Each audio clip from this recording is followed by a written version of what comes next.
Discussions about declining health or diagnoses are never easy. This is Dr. Brian Curtis. Welcome to the show.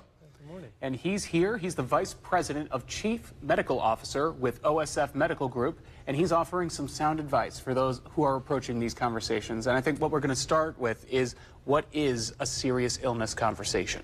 Yeah, so usually it's around a diagnosis. Somebody has heart failure, diabetes, COPD that has an elevated risk of having worsening of their symptoms. And really it's just a basis of their understanding of their illness, my understanding of their illness as a physician, and then coming together with what their goals and plans are around what they want within their lives.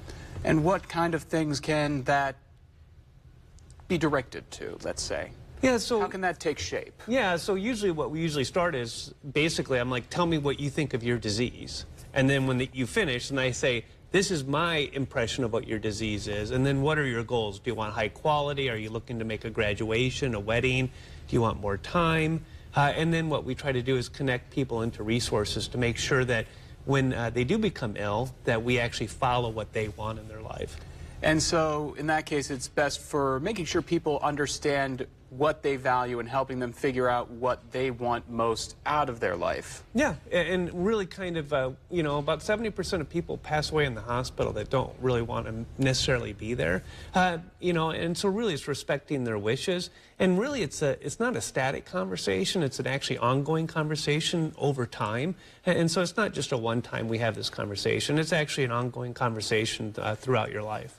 How can this be tailored to a patient's needs, and how can a patient approach their doctor about this? Really, the best thing to do is just ask the physician, like, hey, I would like to talk about my heart failure and really kind of what my goals are around my life. And it doesn't have to all encompass in one visit, but you can actually come back and do it over time. Within OSF, we have MyChart, and actually you can actually start some of these conversations through your MyChart account about really what your advanced care planning is. And why is this important? Why does this matter?